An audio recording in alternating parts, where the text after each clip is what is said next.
여러분 안녕하십니까? 인문학TV 구경입니다. 오늘은 여러분들과 사마천 사학의 열전 중에서 서남이 열전에 대한 이야기를 해보도록 하겠습니다.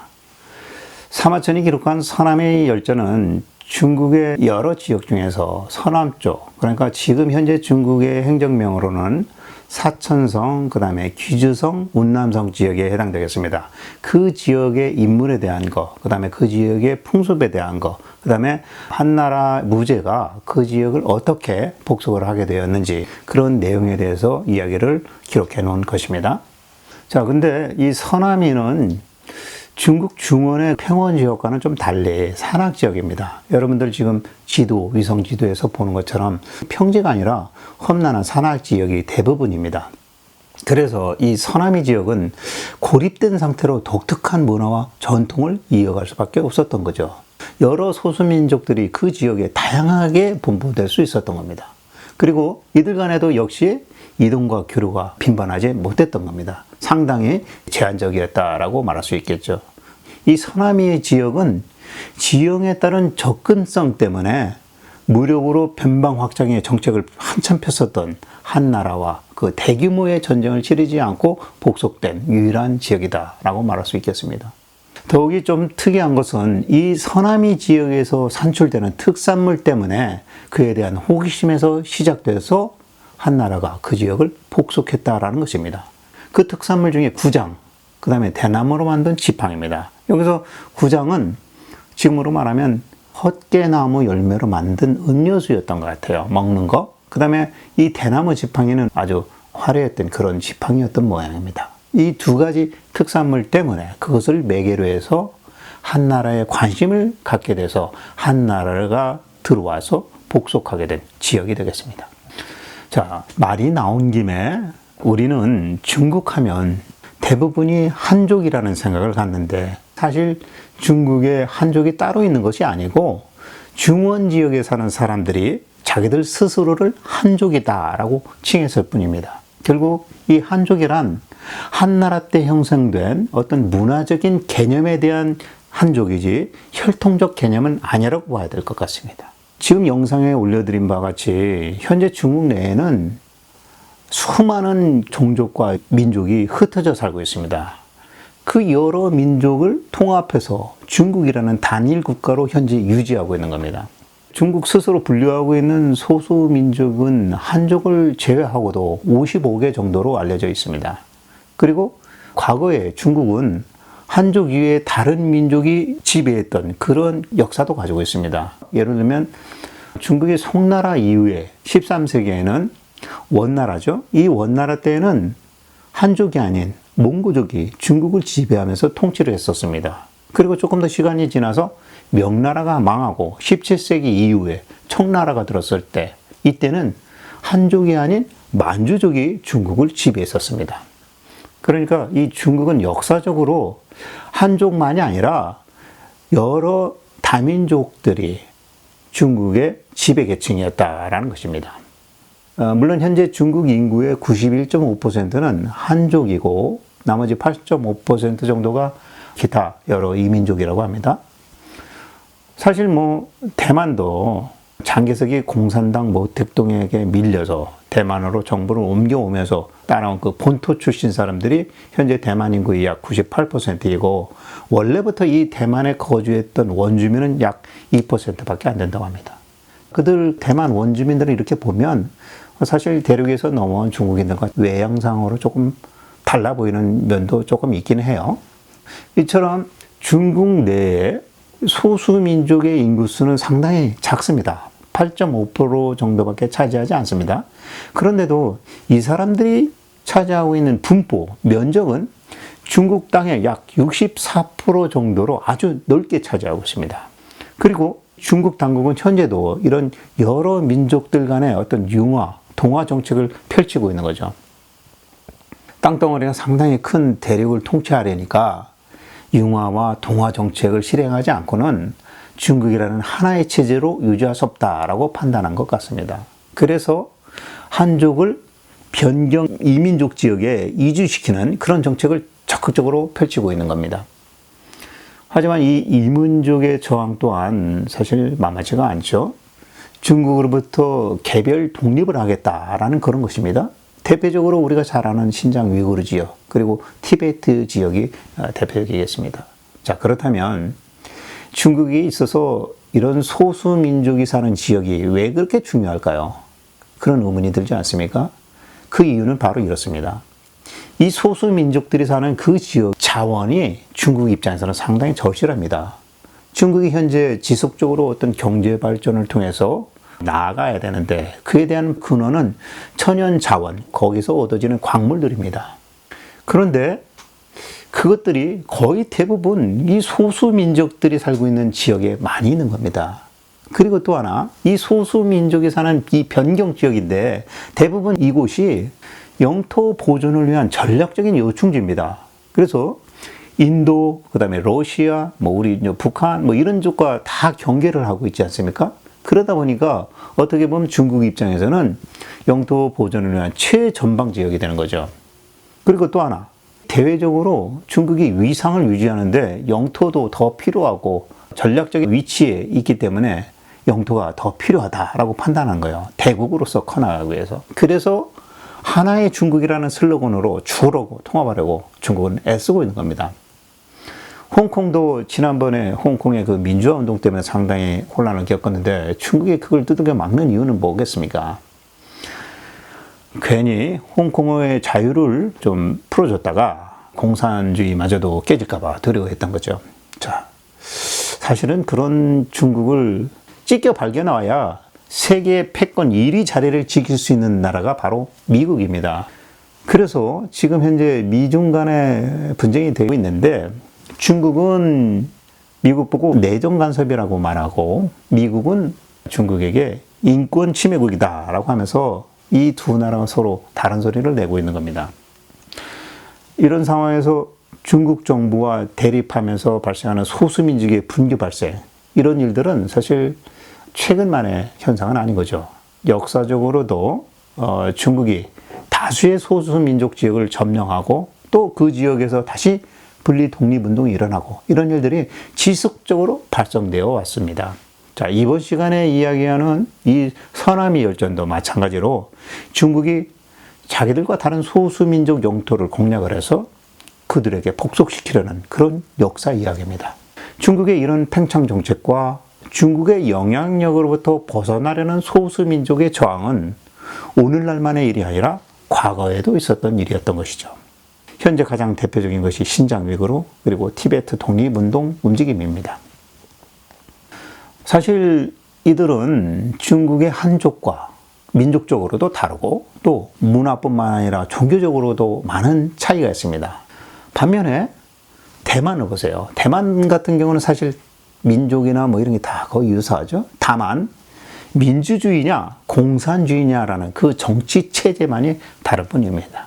자, 이와 같이 중국은 여러 면에 있어서 한 나라로 유지하기 위한 노력을 꽤 할 수밖에 없는 그런 상황인 거죠. 그런데 우리 한반도 입장에서 보면 중국이 여러 문화와 민족별로 싹 분리되고 해체돼야 오히려 우리 한반도가 강력한 힘을 발휘할 수 있는 그런 기회를 얻게 되지 않을까라는 생각을 갖게 됩니다. 중국은 해체돼 버리고 우리 한반도는 남북한이 통일을 한다면 이와 같은 금상첨화의 일이 어디 있겠습니까? 거기다가 그렇게 됐을 때 옛 우리 고조선과 고구려 선조들이 살았던 우리의 영토, 현재 중국의 동북 삼성, 흑룡강성, 길림성, 요령성까지 우리가 다 다시 찾을 수 있지 않을까, 그런 미래에 대한 상상을 해보기도 합니다. 자, 그럼 이제 사마천이 기록한 서남이에 대한 본론으로 들어가서 이야기해 보도록 하겠습니다. 사마천은 먼저 서남이 지역의 위치와 풍속에 대한 내용을 기록을 해놨습니다. 그 당시에 지도를 보면서 말씀드려보면 서남이의 중요 지역으로는 야량이라는 곳, 이곳이 가장 세력이 강했다고 합니다. 그리고 조금 옆으로 전이라는 지역, 그리고 약간 북쪽으로 올라와서 공도라는 지역, 이런 순으로 세력이 가장 컸다고 이렇게 사마천은 이야기하고 있습니다. 그리고 이들 각 부족들은 약 10명의 군장을 두었답니다. 이 군장이라는 것은 부족장 정도가 될 것 같습니다. 그리고 이 사람들은 상투를 틀고 밭을 경작을 하면서 성과 촌락을 이루면서 살았다라고 기록을 합니다. 그리고 또 조금 더 서쪽으로 가면 서쪽 동사라는 지역에서 북쪽 여비라는 지역까지 부족의 명칭은 수와 곤명이라고 했는데, 이 사람들은 머리를 길게 따고 가축을 방목하면서 옮겨 다니며 살았고 군장이라는 지도자도 변변치 않았다라고 기록을 하고 있어요. 그러니까 이 서남의 지역을 두고도 민족별로 약간 삶의 문화도 다르고 삶의 패턴도 다르고 이랬다라는 기록을 하고 있는 거죠. 자, 그러면서 사마천은 이 서남이의 중요 부족을 쭉 나열을 합니다. 그 명칭을 지도에서 이렇게 보시면 먼저 수, 그 다음에 작도, 연방, 백마라 이렇게 부르는 개별 부족들을 이렇게 명칭을 하고 있어요. 그리고 이 사람들은 그 당시 한나라의 파군과 촉군, 그 서쪽 남쪽 바깥쪽에 사는 오랑캐 많이 이렇게 불렀다. 그런데 이 서남이 지역과 중국의 최초 접촉이 전국시대 말에 일어났다라고 기록을 합니다. 전국시대 말에 초나라 위왕이 초나라 장군 장교를 군사를 이끌고 장강을 거슬러 올라가서 파군하고 검정군을 넘어서 서쪽 지방으로 공격을 하도록 합니다. 그래서 현재 지도에 보는 전이라는 지역까지, 그러니까 전지라는 지역까지 다다르게 됩니다. 그래서 그 전지 땅에 와보니까 그 땅도 어느 정도 쓸만하다라고 생각을 한 거예요. 그래서 그 땅을 차지하고 초나라에 귀속을 시킵니다. 그래서 그 지역이 이제 초나라 땅이 된 겁니다. 그리고 나서 이 초나라 장교가 초나라로 다시 돌아가서 이 상황을 보고하려고 했는데, 때마침 당시에 진나라가 전국 나머지 제국 6개국을 다 쓸어버리기 시작합니다. 그때 이 진나라가 맨 처음에 초나라의 그 파군과 검중군을 점령해 버리는 바람에 이 초나라 장교가 다시 초나라에 돌아갈 수가 없게 된 거예요. 그러니까 장교는 전지 지역으로 다시 돌아와서 자기가 스스로 이 전의 왕이 되어버립니다. 그리고 그 지역의 복식으로 다 바꾸고 그들의 풍습을 다 따라서 그 지역의 우두머리가 되었다라는 얘기입니다. 그러니까 전지의 우두머리는 초나라 장수가 다시 초나라로 돌아가지 못해서 그 지역의 왕이 되었다라는 얘기를 기록하는 거죠. 자, 근데 진나라가 전국을 다 통일을 하고 나서 진나라 역시도 영토를 더 넓히기 위해서 서남위 쪽으로 도로를 가설을 합니다. 자, 이때 진나라의 상알이라는 사람이 그 서남위 쪽으로 향하는 오척도라는 도로를 개척을 합니다. 근데 왜 이름이 오척도냐면 그 당시 도로를 낸 게 도로의 폭이 5척, 그러니까 지금으로 치면 약 1.2m 정도의 폭으로 도로를 냈다고 합니다. 그래서 오척도를 내고 거기에 이제 관리를 내려가지고 영역을 확장해 나갔는데, 사실 그 뒤로 10년 만에 진나라가 멸망하고 말지 않습니까? 그래서 진나라의 멸망 때문에 그 오척도가 더 이상 활용 가치가 없어져 버린 겁니다. 그리고 진나라가 멸망하고 나니까 항우와 유방의 싸움에서 승리한 한나라 유방이 그 지역을 돌아볼 겨를이 없죠. 그래서 서남이 지역을 포기해 버립니다. 그리고 한나라는 당시에 촉군의 그 변경을 경계로 해서 한나라 영토로 이제 제한을 둔 겁니다. 그래서 한나라 초기에는 서남이하고의 교류도 없었고 서남이를 통하는 길도 없었다라는 얘기입니다. 자, 근데 이 한나라 유방의 고손자죠. 한나라 무제가 황제의 자리에 오르면서 서남이를 건들기 시작합니다. 근데 그 발단이 뭐냐면 아까 소두에 말씀드렸던 구장이라는 특산품 때문에 발단이 된 겁니다. 그 이야기를 해보도록 하겠습니다. 한 무제가 황제에 오른 지 6년이 되던 기원전 135년입니다. 지난번 제가 동월열전, 남월열전에서 상세히 말씀드렸던 내용인데, 동월의 한 부류인 민월이 그 밑에 남월을 공격을 합니다. 그러니까 남월은 한나라에 도움을 요청을 합니다. 우리 좀 구해주시오. 그러니까 한 무제가 자기 신하 왕에게 군사를 내줘가지고 남월을 공격한 민월을 치도록 명령을 합니다. 근데 때마침 이 민월의 왕이 동생이 있었는데, 이 동생이 자기 형이 남월을 치는 바람에 한나라의 공격을 받게 됐잖아요. 그래서 두려웠는지 자기 형 민월왕을 죽여버립니다. 그리고 한나라에 항복을 바로 해버립니다. 그러니까 한나라에서 내려온 장수 왕에는 싸우지도 않고 승리를 거둔 겁니다. 그래서 남어를 도우러 내려왔으니 한나라 혈령 중에 당몽이라는 사람을 시켜가지고 당신이 우리가 도와준 저 남월에 가서 한나라가 도와준 일에 대해서 생색을 좀 내고 와라 라고 보냅니다. 그래서 당몽이라는 사람이 남월을 찾아옵니다. 자, 근데 이 남월에서는 한나라에서 온 관리 당몽에게 촉군 근처 서남이 지역에서 산출되고 있는 구장이라는 헛개나무 음료수예요. 그러니까 지금으로 하면 헛개나무 열매를 이용해서 어떤 음료를 만들었던 그런 먹는 음식이었던 모양입니다. 이 음료를 주니까 이를 딱 마신 당몽이 이게 얼마나 맛이 좋았는지는 모르겠지만 아니 이 구장 도대체 어디서 가져왔습니까? 라고 묻습니다. 이때 남월의 관리가 우리 이 남월의 수도 번우성, 번우성이 어디냐면 지금 현재 중국 광저우입니다. 이 번우성까지 흘러내려오는 저 서북쪽으로 보면 장가강이 있습니다.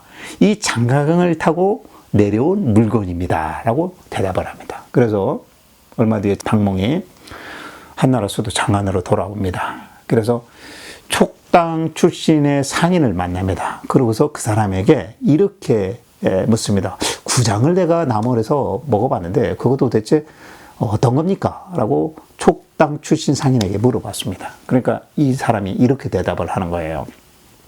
구장이라는 것은 원래 촉당에서만 나오는 건데 이 촉당의 상인들이 그것을 몰래 반출해가지고 서남이의 야량지에 가서 팝니다. 근데 이 야량은 장가강 강가에 있어서 배로 이동할 수 있습니다. 그래서 그 배를 이용해서 야량에서 남월까지, 번우성까지 흘러내려간 것 같습니다. 그리고 저 남월은 돈이 많아요. 그래서 항상 야량을 자기들 밑에 복속시켜가지고 신하로 삼으려고 하는데 아직까지는 그게 좀 쉽지는 않은가 봅니다. 이렇게 대답을 한 거예요.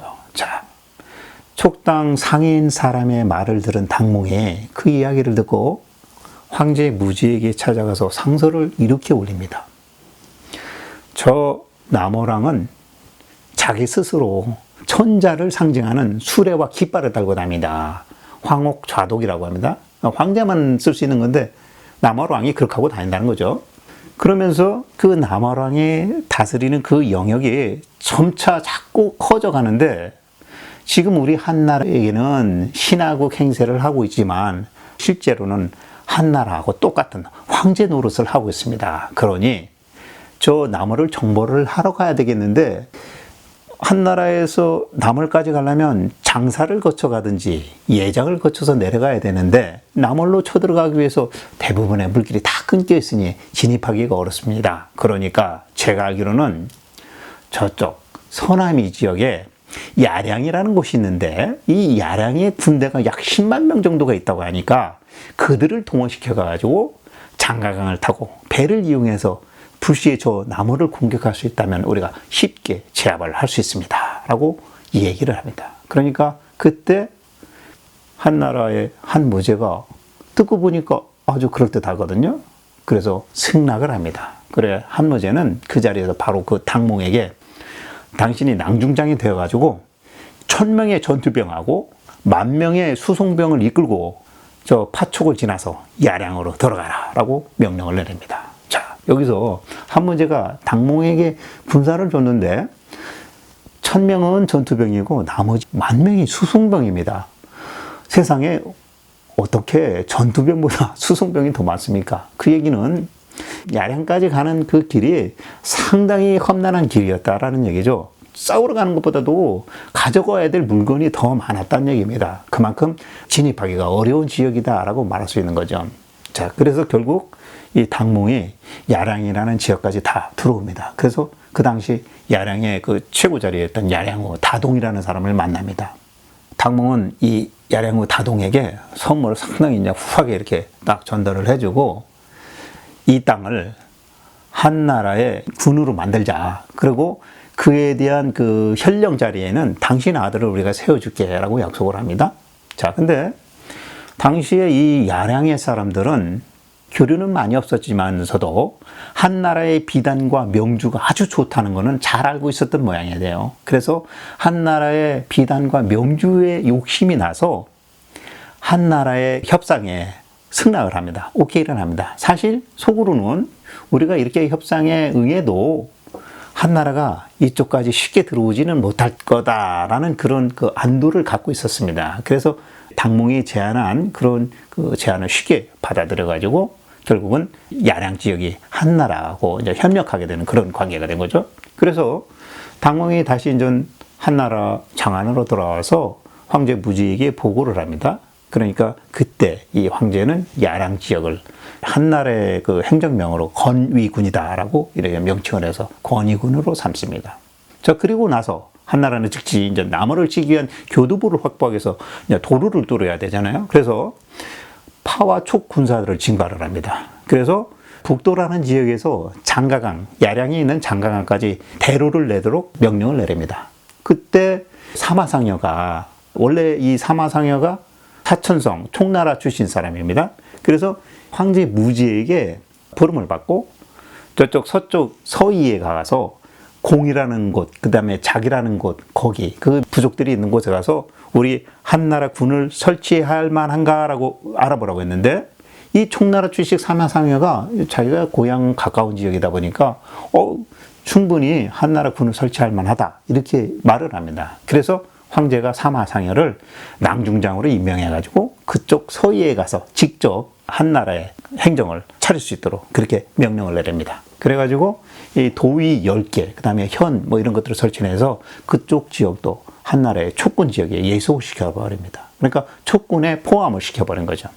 자, 이같이 한나라는 서위로 가는 도로를 개통하려고 인근 군연의 지원을 받아가지고 일을 막 시작을 합니다. 근데 이 도로 놓는다는 게 쉽지 않았던 모양이죠. 상당히 지형도 험난하고 그래서 몇 년이 지나도 제대로 이 도로가 개통이 되지 않고 오히려 그 동원됐던 군사들은 지칠 대로 지쳤고 또 뭐 풍토병도 들고 뭐 굶기도 하고 해서 상당히 많은 숫자가 죽어나갑니다.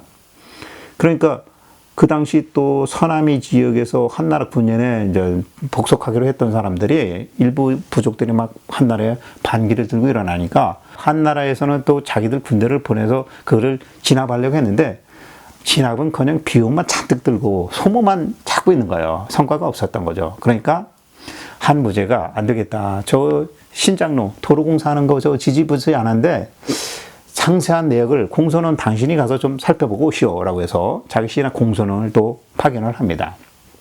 자, 그래서 결국 공선원이 황제의 명을 받고 현장을 다녀옵니다. 근데 공선인이 돌아와가지고 황제에게 이렇게 얘기하는 거예요.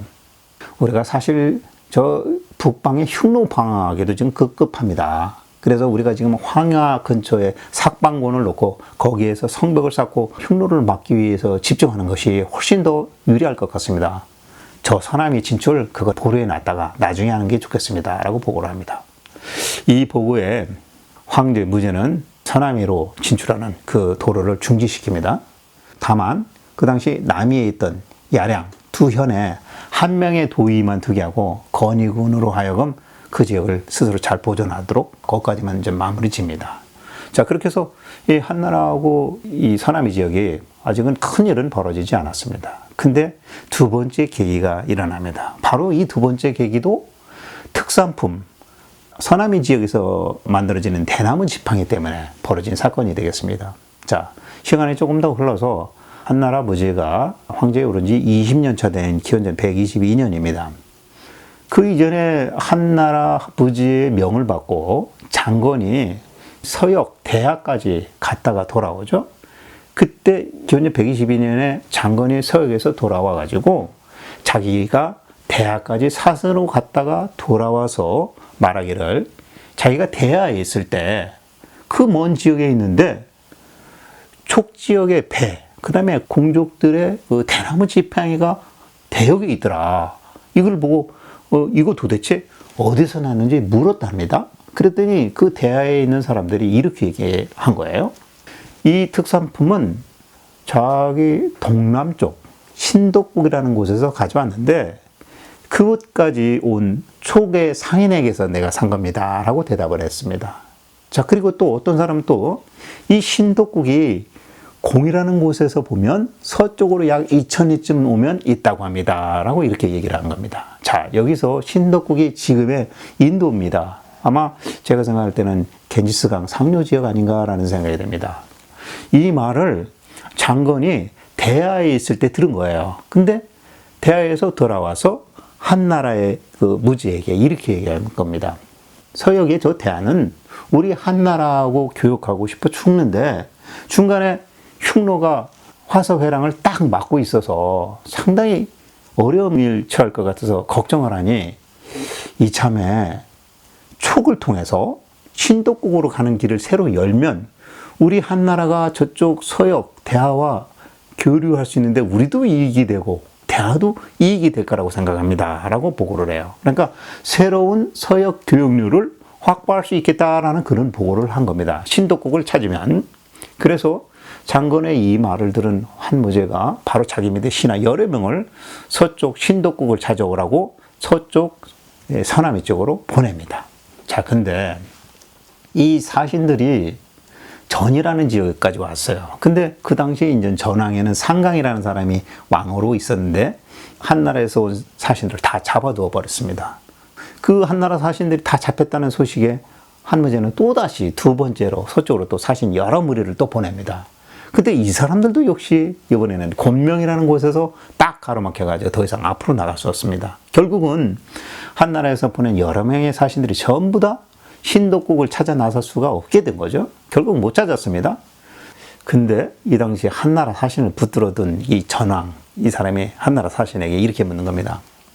당신네 한나라와 우리나라 어느 쪽이 더 큽니까? 라고 이렇게 물습니다. 근데 마침 공교롭게도 옆에 야량호 역시도 전왕과 똑같은 질문을 한나라 사신들에게 물었던 겁니다. 왜 그러느냐? 사실 이 서남이 지역의 이 최고 지도자들은 자기들이 뭐 어디 바깥에 멀리 간 적도 없고 또 자기들이 다스리는 이 땅이 상당히 넓은 영역이라고 생각을 해가지고 한나라 역시도 뭐 자기들하고 비슷하지 않을까, 한나라가 얼마나 큰지 알지 못하고 있었던 거예요. 그래서 비교를 했던 겁니다. 자, 결국 그 중에 한나라 사신 몇 명이 장안으로 돌아왔어요. 그러고서 장안에 들어와서 황제에게 이렇게 보고합니다. 제가 전이라는 지역에 갔다 왔더니 그 전이라는 지역도 꽤 큽니다. 그러니 우리 한나라하고 좀 가까이 할 만하지 않겠나라는 생각이 듭니다. 라고 보고를 해요. 자, 그러니까 이때 무제는 돌아왔던 사신들의 말을 듣고 이제 혹하는 마음이 생겼어요. 그래서 또 탐이 났습니다. 영토에 대한 탐. 그래서 서남이에 대한 관심을 그때부터 더욱더 갖기 시작하게 된 겁니다. 자, 그래서 이 한나라 무제는 결국 남쪽에 황제를 칭하고 있다는 남어를 정벌하겠다는 핑계를 대고 군사를 보냈다가 결국 서남이를 정복하게 되죠. 그 이야기를 해보도록 하겠습니다.